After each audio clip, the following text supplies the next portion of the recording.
Speaking of overspilling stormwater, it has rained quite a lot over the last month. According to Reading's hydroelectric plant, which makes energy from water, 7 times more water was under Reading Bridge on Sunday compared to mid-December. So surely that's got to be good news for energy, right? Not necessarily. Let's find out more from Tony Cowling from the Reading Hydro plant. Tony, thank you very much for coming on. Before we start talking about this and the whys and the wherefores, are you able to explain how on earth energy is developed from water? I realise this is probably a very scientific process, but in a nutshell, how on earth does that work? Mills have been operating on the Thames for many years, and they use the potential energy in the water, which is the difference between the upstream level and the downstream level at a mill or hydro plant.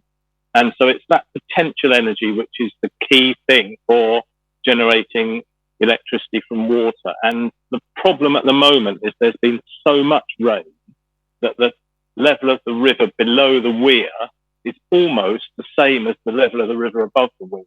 It's about 200 millimetres of difference in level. And ideally, we want to have 1.4 metres of difference, and then we can generate normally. When the level falls to a metre, then after that, we start to lose power fairly rapidly. And the power's been dropping over the last week. And one night we had to shut down turbine number 2. And then on Sunday night, we made the decision because turbine number 1 was only generating 2 kilowatts, when the output from the whole scheme is normally 46 kilowatts. We decided we were going to shut down to kind of protect the equipment. So it's that loss of potential energy is the problem. So by how much do you need water levels to drop in order to generate the most amount of energy from the water there? To get the most that we can generate, we really need it to drop to more than 1 metre of fall. That's not going to happen for a couple of weeks. We're hoping to restart generating a bit of electricity because we like to get anything we possibly can out of the river.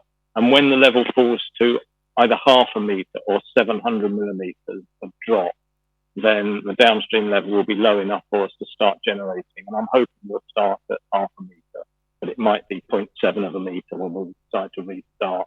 And once that happens, we'll be generating, and it will continue the generation will continue to increase as the head in the river increases, and hopefully by middle of February we'll be up to full generation again. Right. December was one of our best months.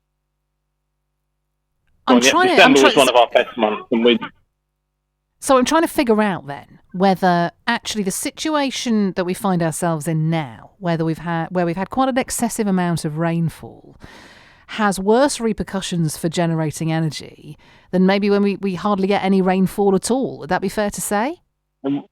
No, it's both about the same. If there's hardly any rainfall, we can't generate. And if there's too much rainfall, we can't generate. But the gap in between, when we've got normal river flow, which is about 30 cubic metres a second, at the moment we're up to 150 cubic metres a second, like you said, 5 times as much as normal.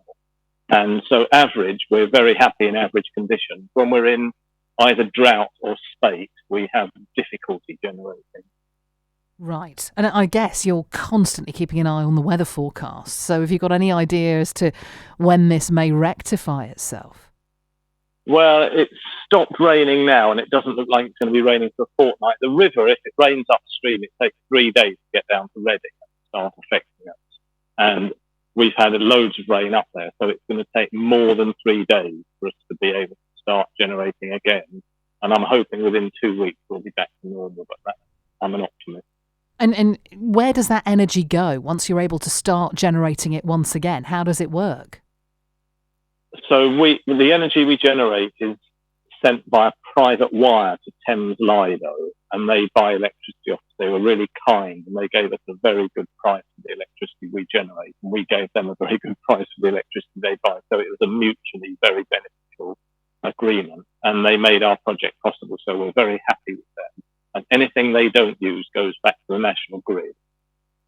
Right, okay, so it's serving them first and foremost, and then any surplus feeds into the grid. Interesting. Tony, thank you. That's Tony Cowling from the Reading Hydro.